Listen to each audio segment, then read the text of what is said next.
하나님 말씀 보셨습니다. 하나님 말씀은 창세기 1장 1절부터 3절까지 말씀, 구약성경 1페이지입니다.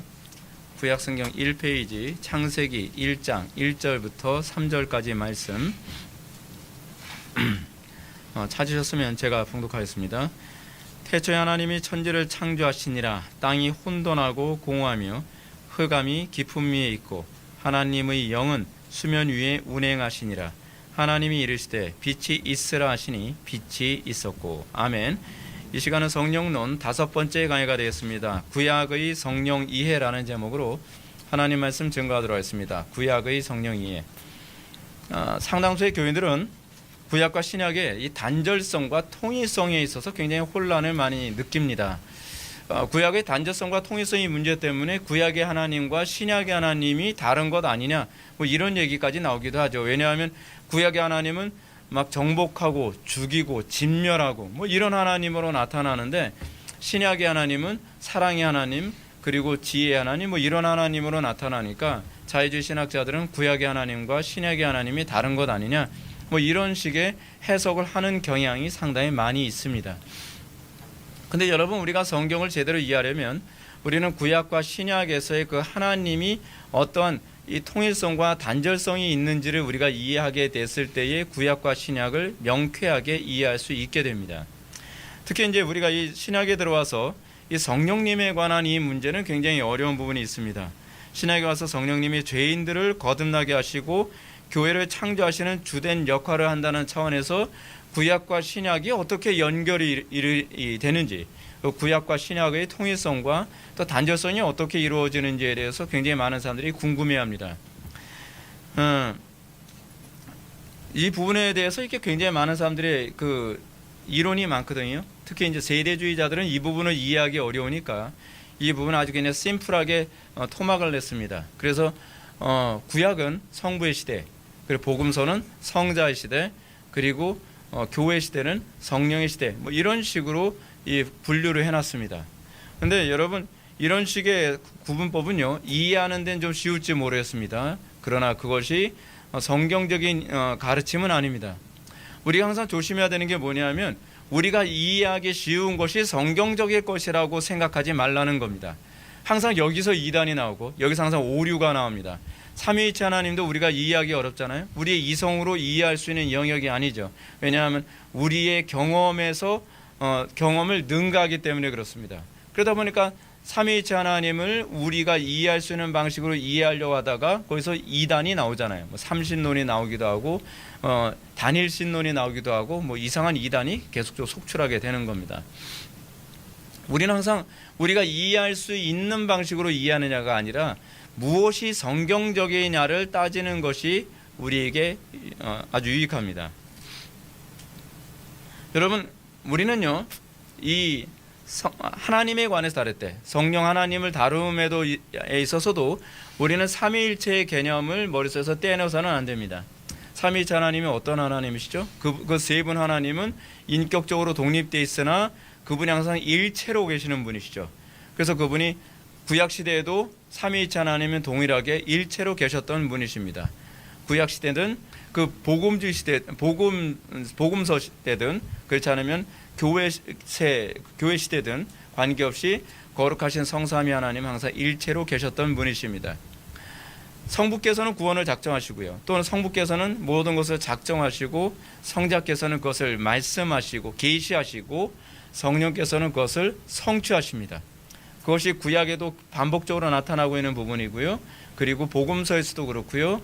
그리고 사도행전 이후에도 항상 거룩하신 성삼위 하나님은 항상 그렇게 역사하셨습니다. 이것이 신구약 성경 전체에서 얘기하는 거룩하신 성삼위 하나님의 나타나는 모습입니다. 이것을 우리는 다른 말로, 어려운 말로 그렇게 얘기하죠. 경륜적 삼위일체라고 얘기합니다. 경륜적 삼위일체. 경륜적 삼위일체 하나님의 사역은 천지 만물을 창조하실 때도 동일한 방식으로 창조하셨습니다.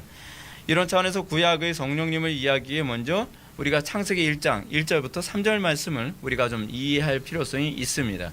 오늘 본문 말씀 보면 이렇습니다. 태초에 하나님이 천지를 창조하시니라. 땅이 온전하고 공허하며 흑암이 깊음 위에 있고 하나님의 영은 수면 위에 운행하시니라. 하나님이 이르시되 빛이 있으라 하시니 빛이 있었고. 이 본문에서 우리가 이제 관심을 가져야 되는 게 하나님께서 세상을 어떻게 창조하셨는가라고 하는 이 부분입니다. 여러분 이게 굉장히 중요합니다. 우리 항상 성경을 이해하는 데 있어서 창세기 1장부터 3장을 정확하게 이해하지 않으면 나머지를 이해할 때 항상 오류가 생깁니다. 근데 여러분 우리가 이 창세기에서도 보게 되면 하나님께서 천지를 창조하셨다라고 하는 이 부분은요, 항상 뭘 떠올려야 되냐 하면 우리를 새롭게 다시 창조하시는 구속의 사역, 새로운 피조물로 우리를 구원하신 사역에서도 동일한 이 원리가 적용되어진다는 겁니다. 근데 여러분 여기서 먼저 한번 볼까요? 창세기 기록자 모세가 뭐라고 이제 이야기를 시작합니까? 태초에 하나님이 천지를 창조하시니라라는 말로 시작합니다. 그래서 경륜적 삼위일체 사역이 이제 선명하게 나타나게 되는데요. 창조가 이루어지기 전에 온 우주는 땅이 혼돈하고 공허하며 흑암이 깊음 위에 있었다고 얘기합니다. 근데 이 깊음 위에 있었는데요, 여기서 모세는 뭐라고 얘기하냐면 하나님의 영이 수면 위에 운행하셨다. 이 혼돈 가운데도 이 하나님의 신이 운행하셨다라고 하는 부분을 얘기하고 있습니다. 그래서 하나님의 영, 루아크 엘로힘이라고 해서 우리는 이 부분이 성령님이라고 보는 것이 적절합니다. 성령님이 혼돈과 공허와 흑암이 깊음 위에 이 운행하시고 계셨습니다. 이런 상황에서 하나님은 빛을 창조하시는데 어떻게 창조하시냐면 그냥 창조하신 것이 아니라 말씀하셨습니다. 작정하신 부분을 말씀하시고 그리고 창조가 일어납니다. 우리가 이게 중요한 겁니다. 하나님께서는 말씀하지 않으시고 계시하지 않고 창조하지 않으신다는 것을 기억해야만 합니다. 하나님께서 우리를 창조하실 때도 그냥 어느 날 안수기도 받았다고 해서 여러분들이 거듭나는 게 아닙니다. 속지 마십시오. 하나님께서 우리를 구원하실 때 하나님께서 말씀으로 우리를 새로운 피조물이 되게 하신다는 것을 기억하셔야만 합니다. 태초의 창조 때도 하나님께서는 어떻게 하셨습니까? 하나님께서 창조의 모든 것들을 마음에 품고 계시는 것으로 그냥 창조하신 것이 아니라 마음에 품고 계신 것을 하나님께서는 말씀하시고 그리고 빛이 있으라 했더니 빛이 창조됐습니다. 이것이 하나님께서 이 세상을 창조하시는 방식이었습니다. 하나님의 창조에서 항상 하나님의 작정은 말씀으로 선포되고요, 그 말씀으로 선포된 영역은 항상 성령에 의해서 창조로 나타납니다. 이런 차원에서 우리는 성령님이 얼마나 중요한 위치에 있는지 알 수 있죠. 여기서 우리는 경륜적 삼위일체 하나님의 역사를 보게 됩니다. 성부 하나님은 작정하시고요, 성자 하나님은 말씀하시며 성령 하나님은 그 말씀을 실현시킵니다. 말씀을 실현시키시는 주체는 항상 성령님이십니다. 이것은 하나님께서 그렇게 작정하셨습니다. 이것이 그분들의 존재하시는 질서입니다. 여기서 성부와 성자와 성령이라는 칭호는 나타나지 않습니다. 그러나 이런 양태는 구약과 신약 전체에서 일관성 있게 나타나고요, 그리고 신약에서 이 부분이 선명하게 우리에게 계시되어져서 알게 되는 거죠. 이런 삼위일체 하나님의 일체적 행위가 구원 사역에서도 그대로 나타나게 됩니다.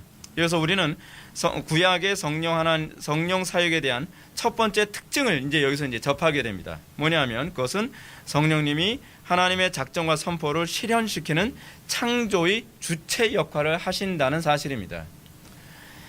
하나님의 창조 사역은 말씀으로 선포된 하나님의 작정이 실질적으로 구현되도록 하는 역할을 하십니다. 그러니까 여러분들 교리를 안다고 해서 여러분 무조건 구원받는 게 아니에요. 어떤 분이 저한테 이런 질문을 던지셨습니다. 뭐라고 이제 질문하셨냐면 17세기에 이제 교조주의 운동이 있었잖아요. 대륙 쪽에서. 그러면서 뭐 맨날 교리 논쟁하면서 맞다, 틀리다, 2단이다, 3단이다, 맨날 그런 교리 논쟁하는 것이 지긋지긋해가지고 17세기 때 스페넌이라고 하는 야콥 스페넌이라는 사람이 소위 경건주의 운동을 일으켰단 말이에요. 근데 이 경건주의 운동이 나중에 신비주의 운동이 되고 한편으로는 자유주의 신학이 만들어지게 된 근원이 됐단 말이에요. 그러니까 사람들이 이런 얘기합니다. 목사님, 경건주의 운동이 옳습니까? 아니면 교조주의 운동이 옳습니까? 경건주의 운동도 괜찮은 것 아닌가요? 라고 이런 얘기를 합니다. 저는 양쪽이 다 틀렸다고 봅니다. 양쪽이 다 틀린 이유가 무엇이냐 하면 소위 교조주의 운동, 맨날 교리만 따지는 사람들의 문제가 무엇이라고 제가 말씀드렸냐면, 그들이 교리를 따지는 것은 옳고 그름을 따지는 것이 아니라 하나님보다도 교리에 관심을 갖고 있는 것이 문제라는 거예요. 그들의 신앙은 교리에 관심이 있는 거지 하나님께 관심이 있는 게 아니라는 거예요. 여러분 어떤가요? 어느 교회를 가든지 교조주의에 빠지는 사람들의 특징이 뭐냐면, 그들은 하나님 때문에 교리를 알고 싶은 것이 아니라 교리 자체가 신앙의 목적이 되는 사람들입니다. 굉장히 심각한 사람들이거든요. 그러니까 교리 자체가 목적이 되면요, 사람들이 신물을 느껴요. 근데 하나님을 가까이 하고 싶어서 교리를 가까이 했을 경우에는 경건이 따라오거든요. 그러다 보니까 17세기에 이 교리가 목적이 된 사람들에 의해서 교조주의 운동이 일어나고 이제 신물이 나는 거예요. 맨날 교리적으로 누가 맞다 틀리다 맨날 논쟁하고 싸우고 이단이라고 서로 정죄하고 이 난장판을 벌이니까 한쪽에 소위 경건주의 운동이 일어나는데, 이 야콥 스페너니 경건주의 운동을 일으킨 문제가 뭡니까? 그 사람도 하나님이 목적이 아닌 거예요. 경건이 목적인 거예요. 여러분 신앙생활에서 여러분 이 부분을 구별을 잘 하셔야 됩니다. 여러분들은 하나님이 목적인지 교리가 목적인지, 하나님이 목적인지 경건이 목적인지, 여러분들 그렇게 생각하죠. 목사님 그래도 경건이 목적이면 하나님이 목적이 아닌가요? 아니요, 그렇지 않습니다. 경건이 목적인 사람들은요, 그래서 신비주의로 가버려요. 경건 자체가 목적이 되면 성경이 뭐라고 얘기하느냐, 무엇이 하나님을 기쁘시게 해드리냐가 아니라 다른 사람들에게 내가 경건하게 보이고 다른 사람들 앞에서 내가 신비적으로 좀 신령한 사람들로 보이는데 관심을 갖는다는 게 문제입니다. 신앙생활에 있어서 여러분들이 본질을 잘 꿰뚫어야만 합니다. 신앙생활에 있어서 여러분들이 항상 꿰뚫어야 될 본질은 뭐냐면 하나님이십니다. 우리는 하나님께 관심을 가져야만 합니다. 우리는 무엇을 믿습니까? 목사를 믿는 게 아닙니다. 여러분들이 믿는 것은 하나님을 믿는 것이지 목사를 믿는 것이 아닙니다. 어떤 사람들은 이런 얘기합니다. 나 교회에 왔다가 나는 목사 때문에 실망해서 교회 안 다닌다. 그건 그 사람 정말 잘못된 거예요.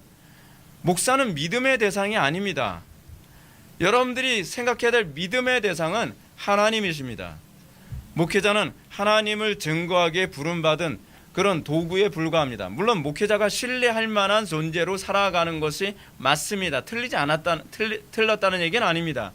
근데 문제는 뭐냐면 여러분들이 믿음의 대상을 하나님으로 규정하지 않으면 여러분들은 그 주변 것에 대한 지나친 신뢰 때문에 실족할 수 있다는 얘기예요.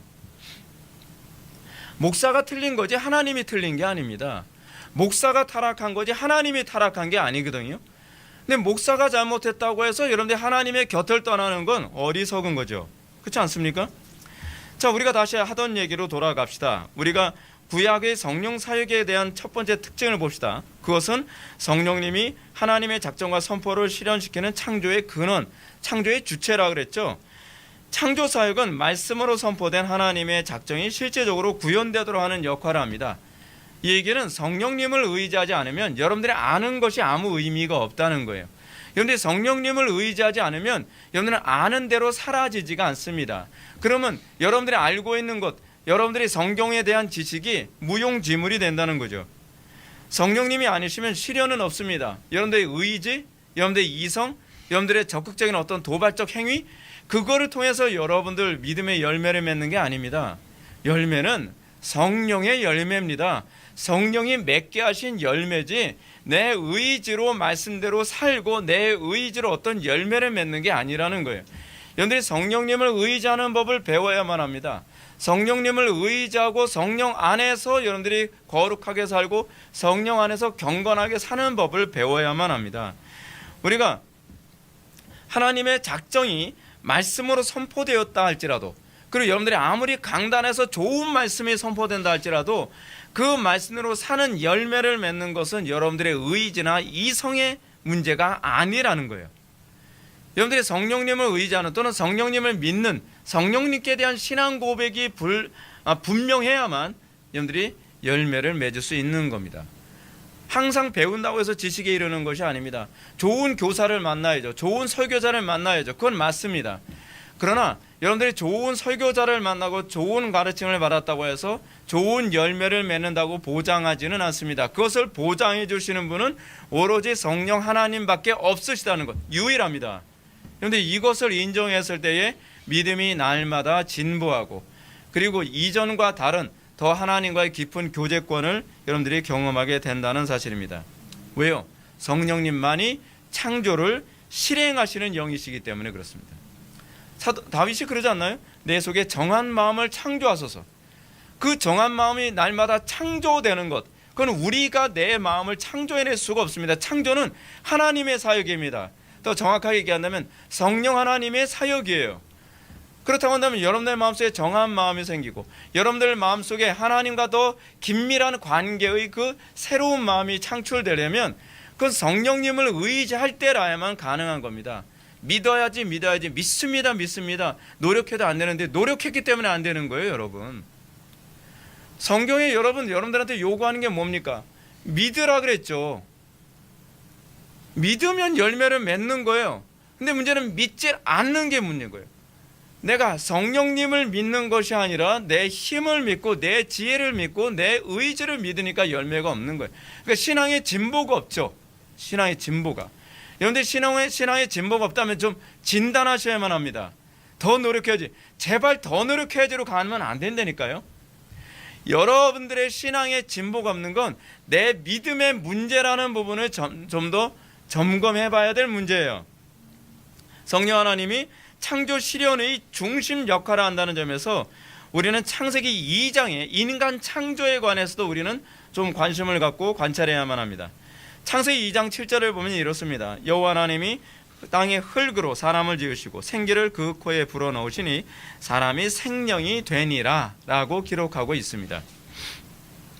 여기서 다른 여러 피조물들과 다르게 하나님께서는 사람만 흙으로 빚어서 창조하셨습니다. 이게 좀 특이하죠. 창세기 1장 24절을 보면 다른 피조물들은 이렇게 창조하셨다고 얘기합니다. 하나님이 이르시되 땅은 생물을 그 종류대로 내되 가축과 기는 것과 땅의 짐승을 종류대로 내라 하시니 그대로 되니라 라고 되어 있습니다. 인간을 제외한 다른 모든 동물들은요, 땅이 낸 겁니다. 땅이 그 종류대로 내서 토끼, 거북이, 거북이, 하여간 동물이니까 하여간 그렇게 난 거예요. 그렇게 낸 거예요. 근데 사람만은 땅의 흙이 이렇게 낸 게 아니에요. 사람은 여호와 하나님께서 친히 흙도 사실은 아파를 해서 먼지입니다. 사람은 먼지, 아주 고운 먼지로 창조하셨죠. 근데 여기서 지으시고라고 하는 이 표현, 야짜르라고 하는 히브리어를 사용하는데 이 야짜는 뭐냐면 손으로 빚었다라는 거예요. 하나님께서는 사람만 유일하게 손으로 빚어서 창조하셨습니다. 근데 그 다음에 여러분 다른 피조물들은 흙이 내면 그냥 그 생명이 됐어요. 생명이요. 근데 사람은 흙으로 빚어진 상태에서 생명이 안 돼요. 그게 사람의 특징이에요. 사람은 그 코에 생기를 불어 넣으니까 비로소 생기가 됩니다. 그래서 생기라고 하는 그 히브리어는요, 동물들이 생명이라고 하는 그 표현이 다른 동물들이 생명이 됐다는 말과 사람이 생명이 됐다는 그 히브리어는 같은 히브리어예요. 근데 같은 히브리어인데 특이한 게 뭐냐면 다른 피조물들은 땅이 내니까 그냥 생명이 된 건데 사람은 빚은 상태에서는 생명이 아니었던 거예요. 근데 코에 생기를 불어 넣으니까 비로소 생명이 된 겁니다. 아주 좀 특이하죠. 사람 굉장히 특이하게 창조하셨습니다. 근데 여기서 이제 생기에 해당하는 히브리어 네샤마, 약간 발음이 좀 웃기는데, 여러분 이 히브리어 네샤마는요 성령님을 지칭하는 표현이 분명합니다. 욥기 33장 4절에서 이 부분을 잘 설명해 주고 있습니다. 욥기 33장 4절을 보면 하나님의 영이 나를 지으셨고 전능자의 기운이 나를 살리시느니라 라고 합니다. 하나님의 영이 나를 지으시고 전능자의 기운이 나를 살리셨다. 하나님의 영과 하나님의 기운, 옛날 번역으로는 입김이라고 이렇게 번역했거든요. 근데 하나님의 영과 하나님의 입김은 한 존재를 지칭하는 두 개의 다른 표현이거든요. 근데 이렇게 성령님께서 아담이 살아있는 영, 즉 생명이 되게 하셨을 때 어떻게 해요? 성령에 의해서 생명이 되게 하셨다는 것입니다. 그 욥기에서도 이미 그것을 입증해 주고 있죠. 그것이 하나님의 성령이 아담의 코에 생기로 들어간 사건은 여기서 아담이 하나님의 형상이 되는 중요한 요인으로 작용합니다. 그러니까 하나님의 형상이 만들어지게 하기 위해서 인간은 소위 살아있는 영, 그게 이제 생명이거든요. 살아있는 영이 되게 하기 위해서 하나님의 입김이 아담의 코에 들어갔다는 것이 중요하죠. 하나님의 형상의 핵심은요, 흙으로 피조된 것에 있지 않습니다. 물론 이것도 중요한 요소로 작용합니다. 근데 이것도 중요한 요소지만 본질이 무엇이냐면 하나님의 영이 아담의 코에 불어넣어짐으로 비로소 하나님의 형상이 된 그런 생명이라는 것이 중요한 것입니다. 그래서 하나님의 형상의 핵심은요, 하나님의 입김이 아담에 들어감에 있습니다. 이게 굉장히 중요합니다. 이 부분 좀 어려워도 좀 여러분들 집중해서 들으셔야만 합니다.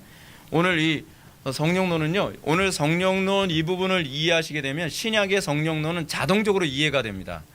제가 약간 잔소리처럼 느낄지 모르지만 이 부분은 제가 먼저 말씀하고 이 설교를 해야 될 것 같아요. 왜 신약의 성령론을 자꾸 헷갈린다고 얘기하냐면 구약에서의 성령에 대한 이해가 기초가 되어 있지 않으니까 신약에서 성령론을 정리하려고 하니까 정리가 안 되는 거예요. 이미 구약에서 성령님이 어떤 존재인지가 입증이 됐거든요. 규정이 돼 있어요.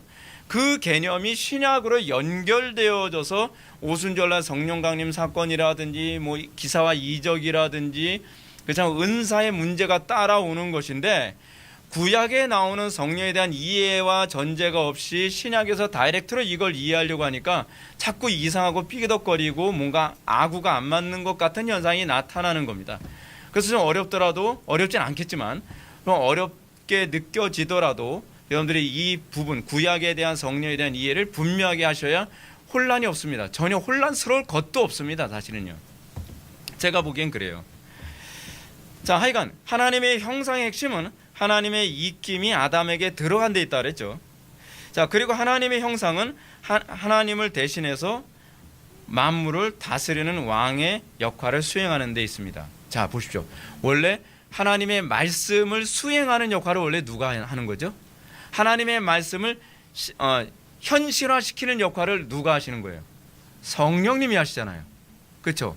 근데 성령님이 원래 하나님의 말씀이 이루어지도록, 하나님의 말씀이 현실화되도록 하는 그 주체의 역할을 했는데, 그 성령님이 인간에게 들어감으로 말미암아 인간이 하나님께서 작정하신, 하나님께서 말씀하신 계시를 실천하고 현실화시키는 주체로 하나님께서 창조하셨다는 거예요. 이게 우리가 성령론을 이해하는 아주 가장 중요한 핵심입니다. 이걸 이해 못하니까 맨날 장풍 쏴야 된다, 뭐 한다, 뭐 방언을 해야 되냐, 말아야 되냐, 자꾸 은사 얘기가 나오고 자꾸 혼란스러워지는 거예요. 근데 혼란스러울 게 하나도 없어요. 왜냐하면 성령님께서 하시는 그 일을 성령님께서 사람을 통해 하시도록 작정하셨거든요. 그것이 신약에서도 그대로 나타나는 것이 보혜사 성령에 관한 개념이에요. 이만희가 아니란 말이에요. 예. 따라서 우리 성령님이 아담의 코에 생기로 들어감으로써 아담은 비로소 성령이 수행하시는 말씀에 대한 수행자 역할을 하게 됩니다. 인간이 창조되기 전에는 성령님이 창조의 수행자 역할을 했어요. 근데 인간이 창조되고 그 호흡이 불어넣어지는, 그러니까 성령이 아담의 그 심령 속에 들어간 이후서부터는 하나님의 창조 수행이 성령을 받은 인간의 수행으로 바뀌어진다는 거예요. 이것이 바로 하나님의 형상이며 하나님의 대리 통치자에 관한 개념이에요.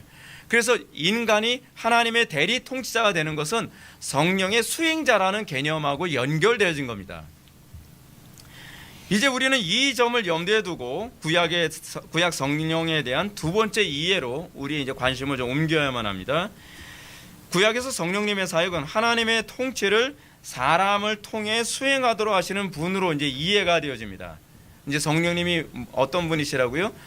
예전에는 성령님이 사람 없이, 사람이 창조되기 이전에는 하나님께서 말씀하시면 성령님께서 모든 것을 창조하셨지만, 이제는 사람을 창조하시고 난 이후에는 하나님께서 계시하시면 그 계시를 성령을 받은 하나님의 백성들이 그 일을 현실화시키는 일을 합니다. 역할이 그렇게 바뀌어지는 거예요. 그게 이제 창세기에서 얘기하는 부분입니다. 여호와 하나님께서 아담의 코에 생기 즉 성령님을 불어넣으심으로 기대하셨던 것은 하나님을 대신하여 만물을 통치하시는 대리 수행자가 돼요. 그러면 여러분, 이 하나님의 뜻을 수행하는 대리 통치자인 인간은 하나님의 뜻을 어떻게 수행할까요? 대충 할까요? 아니요. 성령님께서 하시는 대로 해요.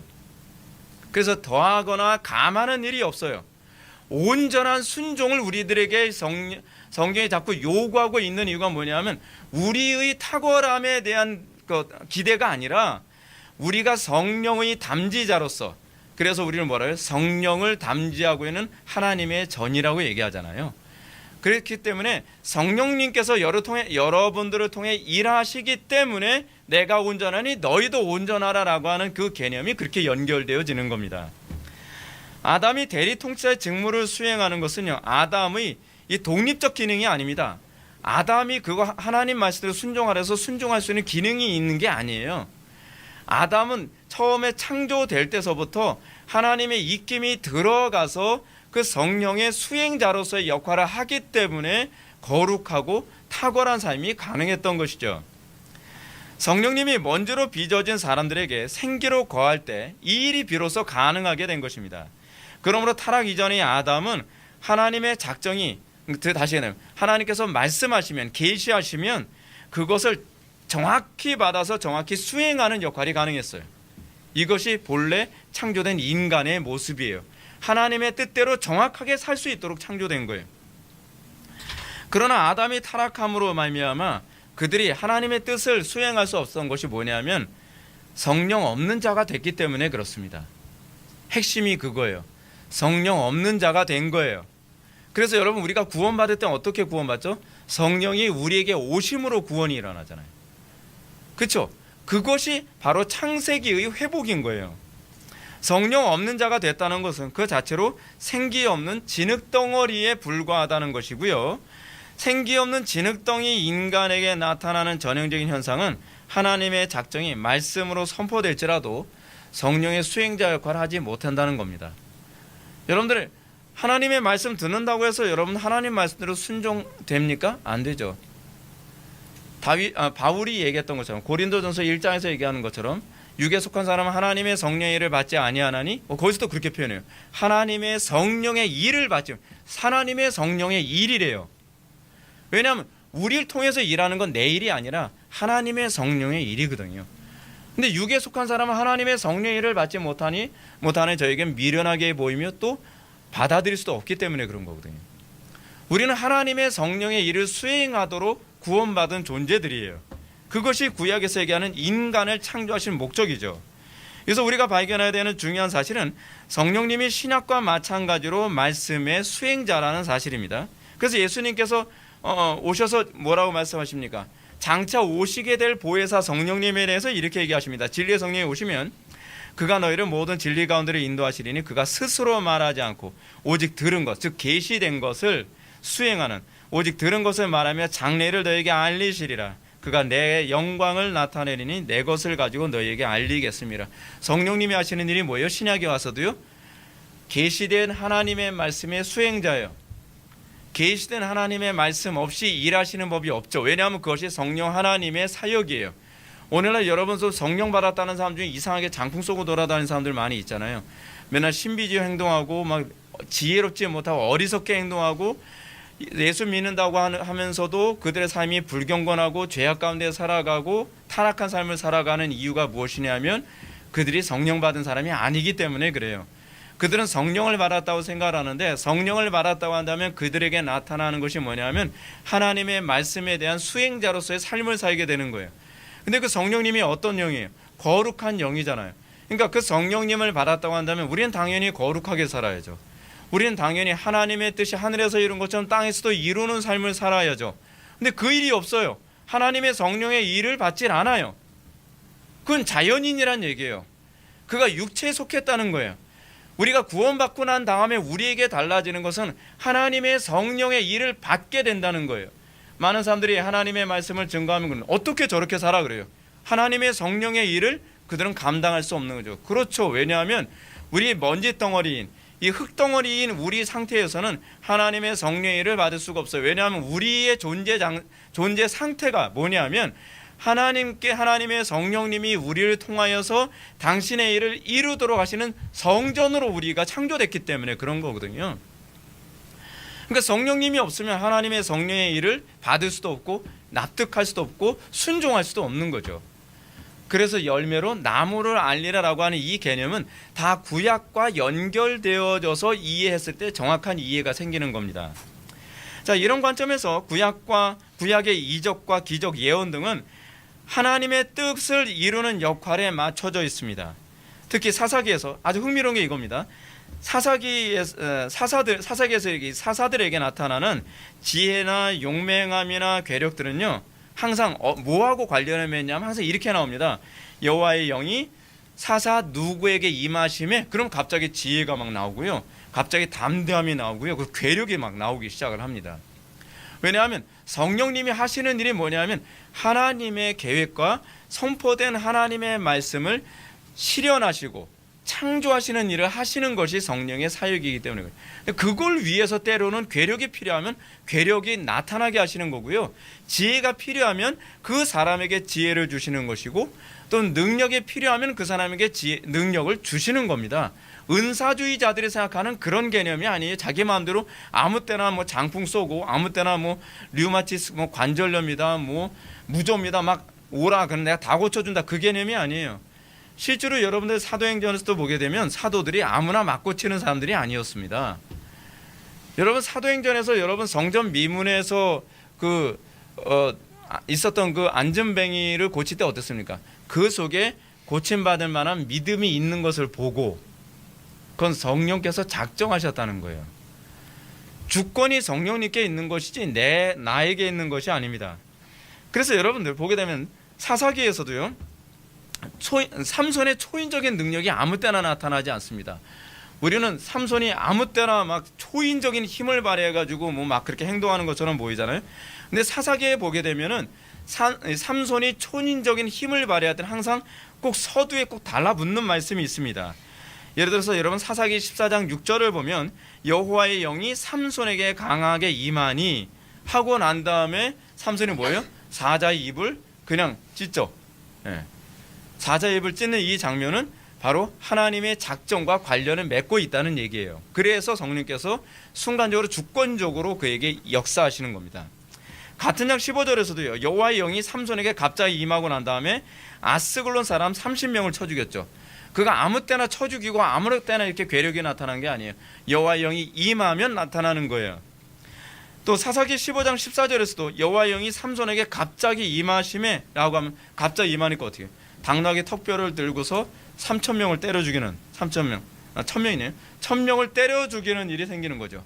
그것도 삼손의 괴력이 아니라, 삼손이 타고난 것이 아니라 하나님께서, 성령께서 그에게 그 일을 하도록 능력을 주시는 거예요. 왜냐하면 하나님의 작정 때문에, 하나님의 뜻 때문에 그런 겁니다. 삼손의 괴력은 항상 하나님의 뜻과 직결되어 있다는 점은 이게 뭐로 또 나타나냐면 그가 나실인 서약을 어긴과 동시에 그 힘이 사라진 것에서 좀 더 선명하게 나타나죠. 하나님의 뜻에서 벗어나면 능력도 안 나타나요. 삼손에게 있어서 이 힘이 나오는 것은요, 하나님의 뜻 안에 있을 때만 그 괴력과 그 능력과 용맹함이 나타나요. 그러나 그 하나님의 뜻에서 딱 벗어나가면 곧바로 과거의 용맹함, 능력, 지혜 싹 다 사라지죠. 왜요? 성령께서 하시는 일은 하나님의 뜻을 이루는 영이시기 때문에 그렇습니다. 이런 관점에서 사무엘서를 볼 필요가 있습니다. 사무엘서에 보게 되면은 최초의 임금이 등장하죠. 최초 임금 사울 왕입니다.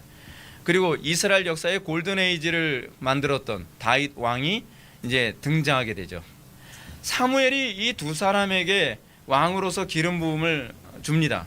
왕으로 기름을 붓는데요, 사무엘이 사울에게 머리에 기름을 딱 붓자마자 어떤 현상이 나타나냐면 그가 변하여 새 사람이 되었다라고 얘기합니다. 이게 변해서 새 사람이 됐다. 구약에서 여러분 머리에 기름을 부었다라고 하는 건 무엇을 의미하죠? 성령님께서 그에게 임하셨다라고 하는 의미거든요. 그런 상징적 의미가 있습니다. 근데 그의 머리에 기름을 딱 붓고 나니까 사울이 새 사람이 돼요. 근데 그 새 사람이 어떤 새 사람이냐? 하나님의 뜻을 이루어 드릴 수 있는 사람으로 바뀌었다는 거예요. 그래서 사무엘상 10장 6절을 보면 이런 얘기가 나옵니다. 사울이 기름 부음을 받은 후에 여호와의 영이 크게 임하니 너도 그들과 함께 예언하고 변하여 새 사람이 되리라 라고 이 사무엘이 예언합니다. 그리고 그대로 응하고요. 그 이후서부터 사울이 딴 사람이 된 것처럼 굉장히 용맹해집니다. 그리고 굉장히 지혜롭고 굉장히 전략적으로 잘 싸워요. 그런 사람이 됩니다. 그러나 그 하나님의 명령을 불순종하니까요, 마치 그 사사기에 나오는 삼손처럼 나실인 규략을 버린 삼손처럼요, 여호와의 신이 그에게서 떠나버리고 무능해져 버리고 맙니다. 그러니까 이 사울의 지혜로움이나 용맹이나 탁월함은 어느 범주에서만 나타나는 현상이에요. 하나님의 뜻 안에 있을 때, 하나님의 뜻을 이루어드리는 그 범주 안에 있을 때에만 나타나는 거예요. 내 욕심이나 내 만족이나 내 어떤 명예나 성공을 위해서 하나님의 뜻에서 벗어나면 이건 그냥 사라져버리고 마는 것이죠. 사실은 이 부분이 다윗에게도 동일하게 나타납니다. 다윗이 왕으로 기름 부음을, 사울에게 왕으로 기름 부음을 딱 받고 나니까요, 사울처럼 다윗도 새 사람이 됩니다. 그래서 사무엘상 16장 13절에 보면 사무엘이 기름 뿔병을 가져다가 그의 형제 중에 그에게 부었더니 이날 이후로 다윗이 여호와의 영에 크게 감동되니라 라고 얘기합니다. 여호와의 영에 크게 감동되었던 다윗이 하는 일이 무엇입니까?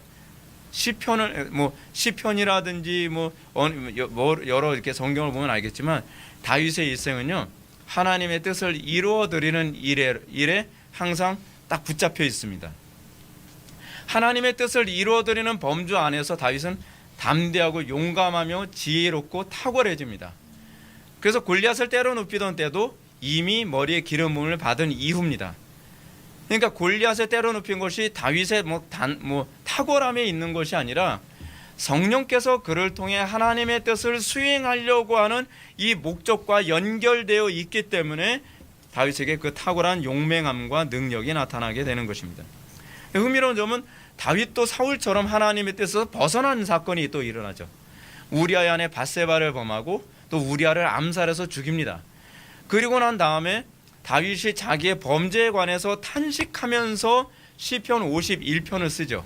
근데 시편 51편의 다윗의 기도를 보게 되면 다윗이 이렇게 기록을 하고 있습니다. 굉장히 주목할 만합니다.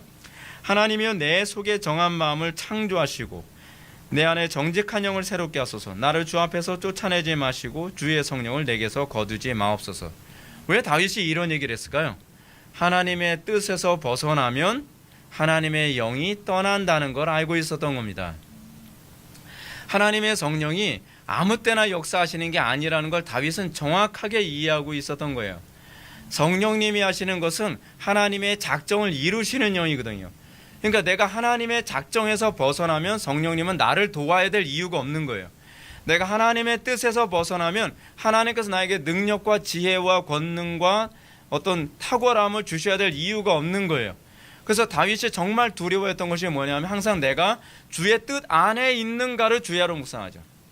그래서 다윗의 시편 1편 복이는 사람은 악인의 꾀를 좇지 아니하고 죄인의 길에 서지 아니하며 쭉 이 얘기가 나오는 것이 뭐냐면 내가 하나님의 뜻 안에 있을 때에 성령의 도우심과 능력과 탁월함이 항상 함께 한다는 것을 다윗은 정확하게 이해한 겁니다. 그렇기 때문에 다윗이 시편 51편에서 우리아의 아내 밧세바를 범하고 하나님께 징계를 받지만 이 징계를 괴로워한 것이 아니라 하나님의 그 성령이 나에게서 떠나가는 것을 가장 두려워하는 거예요. 왜냐하면 하나님의 그 영이 나에게서 떠나가면 자기도 사울과 똑같은 신세로 전락하게 될 것이라는 것을 다윗도 알았기 때문에 그렇습니다. 그래서 자신의 영광은 하나님의 뜻을 수행하는 성령의 수행자로서 살 때에 비로소 복되고 영광스럽다는 것을 알게 되는 거죠. 그래서 다윗이 주야로 묵상하는 것이 뭐예요? 주의 율법이죠. 왜냐하면 그의 계명 안에 있을 때에 나는 그 하나님 나라의 탁월함을, 그 영광을 다 누릴 수 있다는 것을 알고 있기 때문에 그런 것입니다. 이렇게 구약에 언급된 성령님을 살펴보면 오늘날 은사주의자들이나 신사도 운동가들이 성령 사역을 기적과 이적과 병고침 혹은 능력 행함 정도로 제한해서 이해하는 것은 대단히 유감스럽죠. 이건 본질을 망각하고 있는 겁니다. 성령님이 뭐 하시는 분이신지를 전혀 이해를 못하고 있는 거예요. 성령님을 마치 실존주의자들처럼 칼바르트처럼 가마력이라든지 뭐 능력이라든지 공동체 정신 정도로만 이해하고 있는 겁니다. 그러나 성령님은 그런 영이 아닙니다. 성령님은 아버지의 작정하심이 계시되어진 것을 현실화시키는 영이세요. 그래서 그 성령님께서 우리 안에 거하시면 우리는 세속적이 될 수 없고, 우리는 이 악하고 음란한 세대를 살아가면서도 하나님의 뜻을 이루어 드릴 수 있는, 그래서 세상을 이긴 이김은 이것이니 너희의 믿음이라라고 얘기하는 것처럼 우리가 세상을 이기는 그 믿음 안에서 살 수 있게 되는 것입니다. 따라서 우리가 구약에서만 보더라도 성령님은 인간이 자신의 욕심과 명예를 위해 소유하는 영이 아니라는 것을 알 수 있습니다. 하나님이 우리를 소유하는 것이지 우리가 성령님을 소유하는 게 아니에요. 소위 은사주의자들이나 신사도 운동가들의 문제는 뭐냐면 성령님을 마치 내가 부리는 영인 것처럼, 내가 소유하는 것처럼 그렇게 이해하는 경향이 많이 있습니다. 이것이 이제 사도행전에서 시몬 마구스가 착각하고 있는 소위 이방 종교적인 이해죠. 시몬 마구스의 잘못이 무엇이었습니까? 사도들이 기도를 했더니 성령님이 각 사람에게 임하는 것을 보면서 시몬이 뭐라고 얘기합니까? 나도 내가 돈을 줄 테니까 나도 당신처럼 성령을 아무에게나 줄 수 있도록 하라. 그러니까 성령님이 마치 이방인들처럼 내가 갖고 내가 분배할 수 있는 어떤 존재라고 착각을 한 겁니다.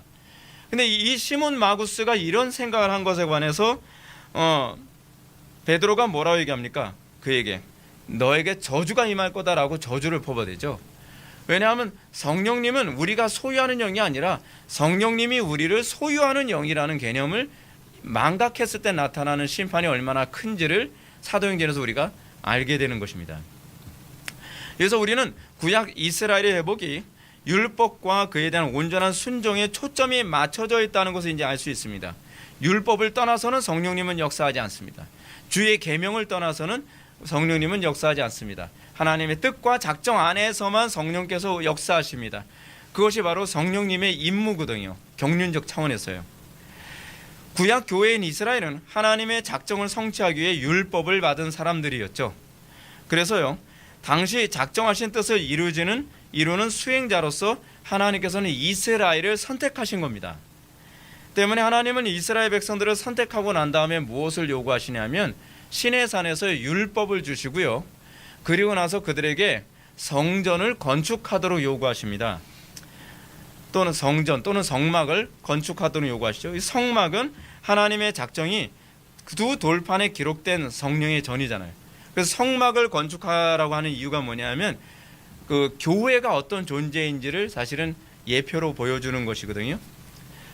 근데 이 이스라엘의 중심에 그 성전을 중심에 두고서요, 두 돌판이 중심이 돼서 이스라엘 공동체 형성됩니다. 그래서 성막이 있으면 성막 주변에 12지파들이 이렇게 둘러서 그 포지션을 짜잖아요. 이동할 때도 그렇게 이동을 합니다.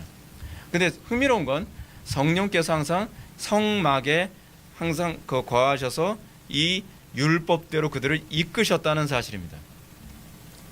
여러분, 이스라엘 백성들을 이끈 건 구름기둥과 불기둥입니다. 구름기둥과 불기둥은 하나님의 말씀의 성취자입니다. 그래서 이스라엘 백성들이 광야에서 가나안 땅에 들어가게 하시는데 어떤 과정으로 갈 것인가는 성령님이 규정하죠. 그 안에서 보호가 있고요, 그 안에서 능력이 있고요, 그 안에서 모든 공급하심이 있습니다. 그러니까 성령의 인도를 떠나서는 아무것도 기대할 수가 없습니다. 그러나 이스라엘 백성들이 하나님의 뜻에서 벗어납니다. 그들이 주의 계명을 버리죠. 가나안 땅에 들어가서도 그들은 하나님의 법대로 살지 않습니다. 그 결과 그들은 약속의 땅에서 쫓겨나 바벨론의 포로가 되죠.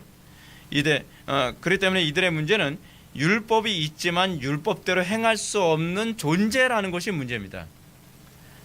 여러분, 아담의 상태와 굉장히 똑같지 않나요? 계시는 있어요. 하나님의 뜻은 있어요. 뜻은 알겠어요. 율법이 뭔지는 알아요. 근데 이스라엘이 하나님의 심판을 받은 것이 뭐냐면 하나님의 뜻대로 살지 못한다는 것이 문제입니다. 여러분, 교회 안에서 그런 사람들이 많잖아요. 성경 공부 백날 배우면 뭐합니까? 성경 공부 배우고 설교 아무리 들어도 못 살잖아요. 못 사는 게 정상이에요. 그게 바로 자연인들의 특징이고요, 그것이 흑덩이들의 특징이에요. 우리가 하나님의 말씀대로 살려면 성령께서 우리를 다스려야만 합니다. 우리가 성령님을 받아들일 때, 성령님께서 우리와 함께 할 때에 비로소 우리가 주님의 말씀대로 살게 되는 거거든요. 따라서 우리는 세 번째로 구약의 성령님의 사역은 선택받은 백성들이 하나님의 말씀 수행자로 행하게 하시는 분이시라는 것을 알게 됩니다. 이 사실이 이제 예언서에서 나오죠. 여러분 에스겔서로 한번 좀 펴보시기 바랍니다. 에스겔서 11장 19절 말씀. 에스겔서 11장 19절 말씀을 보면 구약 성령님의 사역의 핵심이 무엇인지를 잘 알 수 있습니다. 에스겔서 11장 19절 말씀이 어딘지 제가 페이지를 또 알려드려야 될 부담감이 약간 있네요. 에스겔서 11장. 에스겔서 11장은 사실은 예레미야서 31장과 굉장히 긴밀한 연결선이 있습니다. 1163페이지입니다. 제 성경으로는 1163페이지에 있어요. 여러분도 그 즈음에 있을 겁니다. 에스겔서 11장 19절 말씀을 보면 이렇게 기록되어 있습니다. 내가 그들에게 한 마음을 주고 그 속에 새 영을 주며 그 몸에서 돌 같은 마음을 제거하고 살처럼 부드러운 마음을 주어 내 율례를 따르며 내 규례를 지켜 행하게 하리니 그들은 내 백성이 되고 나는 그들의 하나님이 되리라 라고 말씀하고 있습니다. 왜 돌 같은 마음이라고 얘기했는가 했을 때 여러분 흙이 굳으면 돌처럼 단단해지잖아요. 이제 그것과 관련된 인간이 처음에 부드러운 흙으로 창조됐는데 하나님의 생명이 떠난 인간이 이 돌처럼 단단해지는 마음을 갖게 됐다는 것을 떠올리게 하는 표현이 아닌가 하는 생각이 듭니다. 하여간 여기서 성령의 사역은 창세기에서 아담의 코에 호흡으로 불어넣으셔서 생명이 되게 했던 사건을 다시 떠올리게 하죠. 선지자 에스겔은 하나님께서 뜻하신 때가 되면 택한 백성들에게 이 새 영을 줘서요 그들이 하나님의 뜻을 따르도록 한다는 거예요. 성령님이 오셔서 하는 일이 뭐라고요? 하나님의 뜻을 따르도록 하겠다는 거예요. 그것이 성령님의 구약에서 가르치는 성령의 사역이에요. 그래서 그 몸에서 돌 같은 마음을 제거하고 살처럼 부드러운 마음을 주어서 내 율례를 따르며 내 규례를 지켜 행하게 할 것이라고 가르치고 있습니다. 그리고 이렇게 새 마음을 받아서 주님의 율례와 규례를 지켜 행하는 자들을 주님께서 뭐라 그래요? 그들은 내 백성이 되고 나는 그들의 하나님이 될 것이라고 얘기합니다. 무슨 얘기죠? 하나님의 백성 창조죠. 그들을 내 백성으로 삼겠다. 그들이 내 백성이다. 어떤 사람만이 하나님의 백성이라는 거예요? 성령을 받고 주의 규례대로 실천할 수 있는 사람, 하나님의 뜻을 수행하는 자들, 그들만이 하나님의 백성이다. 그렇게 규정하고 가르치는 겁니다. 자, 이제 말씀을 좀 정리해 볼까요? 오늘 우리는 구약에 나타난 성령의 사역에 대해서 살펴보았습니다. 여기서 저는 구약의 중생 문제는 다루지 않았습니다. 뿐만 아니라 사울에게 성령님이 거하시다가 떠나시는 문제, 왜 구약에서는 성령님이 왔다 갔다 하시나요? 라고 하는 이 문제에 관해서는 제가 시간 문제상 다 다루지 않았습니다. 사실 이 문제에 관해서는 이 문제를 다루려면 열왕기 15장인가요? 나단의 신탁을 또 다뤄야 되는 문제다 보니까 좀 굉장히 내용이 또 방대해져요. 그래서 이제 이 부분은 제가 다루지 않았습니다. 이 문제는 신약에 나타난 성령의 사역을 나누면서 얘기하게 되면 좀 더 명확해지게 됩니다. 다음 시간에는 신약에 성취된 선지자의 예언을 기초로 해서 신약의 성령님이 어떤 사역을 하셨는지를 우리가 살펴보면서 구약과 연결해서 신약의 성령의 사역에 관해서 우리가 좀 살펴보게 될 거고요.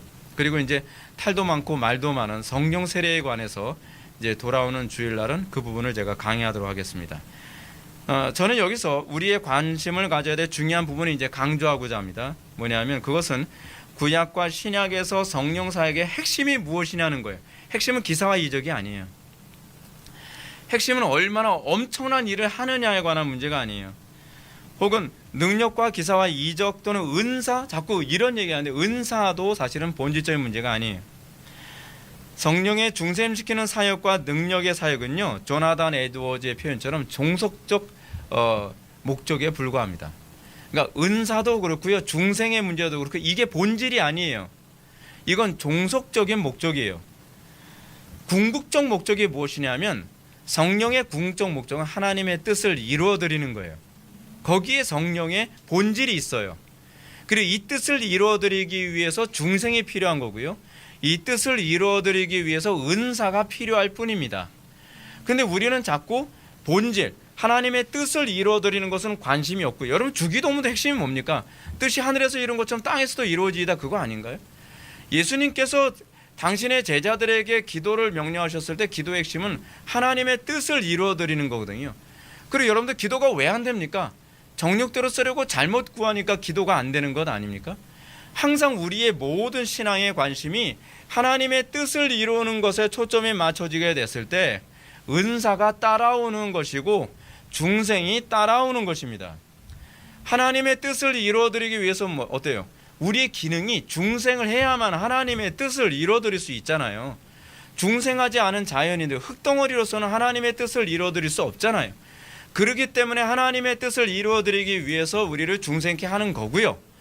그리고 중생한 하나님의 백성들이 하나님의 뜻을 이루는 데 있어서 어떤 은사의 한계가 있으니까 하나님의 뜻을 이루어드리기 위해서 성령께서, 이거는 고린도전서 12장에 나오는 얘기인데요, 당신의 주권대로 그의 택한 백성들에게 은사를 나눠 주시는 거예요.